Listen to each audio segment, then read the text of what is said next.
Movie की शुरुआत में हम एक आदमी को रात के टाइम ट्रेन में कहीं पर जाता देखते हैं। तभी अचानक वो आदमी देखता है कि उसका स्टेशन मिस हो गया है। वो उठकर ट्रेन के दूसरे केबिन में जाने लगता है। अचानक उसका पैर फिसलता है और स्लिप होकर वो नीचे गिर जाता है, जहाँ उसे बहुत सारा खून नीचे गिरा हुआ दिखता है, जिससे वो आदमी डर जाता है। दूसरे केबिन में से उसे कुछ अजीब आवाजें आने लगती है। जैसे ही वो केबिन के अंदर झाँकता है तो वहाँ उसे एक आदमी हथौड़े से लोगों को मारता हुआ दिखता है। यहाँ से सीन शिफ्ट होता है और हम न्यूयॉर्क की बिजी सड़कें देखते हैं, जहाँ लियोन नाम का एक फोटोग्राफर कुछ पिक्चर क्लिक कर रहा होता है। लियोन अपनी गर्लफ्रेंड माया के साथ अपार्टमेंट में रहता था और वो दोनों एक दूसरे से बहुत प्यार करते थे। माया देखती है कि लियोन पर काम का बहुत ज्यादा प्रेशर है, जिससे वो काफी स्ट्रेस में रहता है। माया उसको स्ट्रेस में नहीं देख सकती थी, इसीलिए वो अपने दोस्त से कहकर लियोन के लिए एक फेमस गैलरी की ओनर सुजन से उसकी अपॉइंटमेंट फिक्स करवाया। लेकिन सुजन को उसकी फोटोज कुछ खास पसंद नहीं आती, इसलिए वो फोटोज को रिजेक्ट कर देती है और कहती है कि तुम्हें अभी और प्रैक्टिस की जरूरत है। लियोन को उसकी बातों का थोड़ा बुरा लगता है और उस रात इस मारे उसे नींद भी नहीं आ रही थी, इसीलिए वो घर से बाहर अपने काम के फोटो क्लिक करने निकल जाता है। उस रात वो घूमता घूमता ट्रेन स्टेशन के सबवे में जाता है, जहाँ उसे कोई भी दिखाई नहीं देता।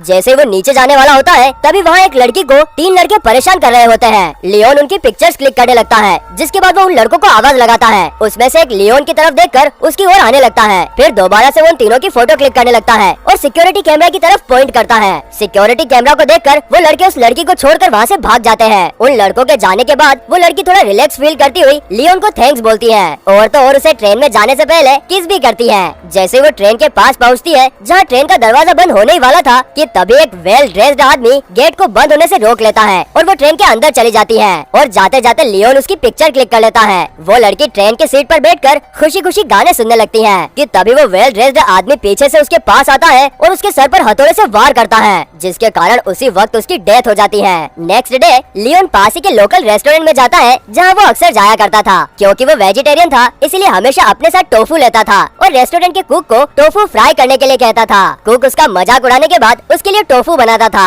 वहीं बैठे हुए लियोन उस दिन का अखबार पढ़ता है और उसे पता चलता है कि जिस लड़की को उसने बचाया था उसका नाम एरिका था और वो ट्रेन में बैठने के तुरंत बाद लापता हो गई है और अभी तक उसकी कोई खबर नहीं मिली है। एरिका लापता हो गई थी और उसका पता लगाने के लिए लियोन उसकी फोटो तुरंत पुलिस को देता है। हालांकि वो एक डिटेक्टिव हेडली के पास भी जाता है और एरिका के बारे में उसे बताता है, लेकिन यहाँ हेडली को लगता है कि लियोन ही उस रात उसका पीछा कर रहा था और उसी ने एरिका को लापता किया है। इसके बाद वो दोबारा सुजन के पास जाता है और उसे अपनी क्लिक की गई पिक्चर दिखाता है। अब जैसे ही वो फोटोज देखती है तो उसके एक्सप्रेशन बहुत अमेजिंग होते हैं, जैसे उसे ये फोटो बहुत पसंद आई हो। फोटोज देखकर सुजन लियोन की रिस्पेक्ट करती है और उससे बोलती है कि मुझे तुम्हारी फोटोज बहुत ज्यादा पसंद आई और अगर तुम मुझे ऐसे पावरफुल फोटोज दिखाओगे तो मैं हमारे स्टूडियो के होने वाले ग्रुप शो में तुम्हारी फोटोज लगाऊंगी। लियोन के करियर में उसे ऐसा फील किसी ने नहीं कराया था। उसे इस बात का बहुत अच्छा लगता है और घर जाकर वो माया और उसके दोस्त जर्गिस के साथ सेलिब्रेशन करता है। सेलिब्रेशन खत्म होने के बाद लियोन डिसाइड करता है कि वो सबवे में दोबारा जाएगा और वहाँ और पिक्चर क्लिक करेगा। जिसके बाद 3 लोग ट्रेन में ट्रेवल कर रहे होते हैं, जिनमें से 2 लड़के और उनके साथ एक लड़की होती है। वो तीनों अगले स्टेशन का वेट कर रहे थे, लेकिन तभी ट्रेन एक और राउंड लेने लगती है, जिससे उन्हें लगता है कि उनका स्टेशन मिस हो गया है। और उसी वक्त वो लड़की कॉन्वेक्स मिरर में वही आदमी को देखती है जिसने एरिका को मारा था और वो उन लोगों के पास आ रहा था।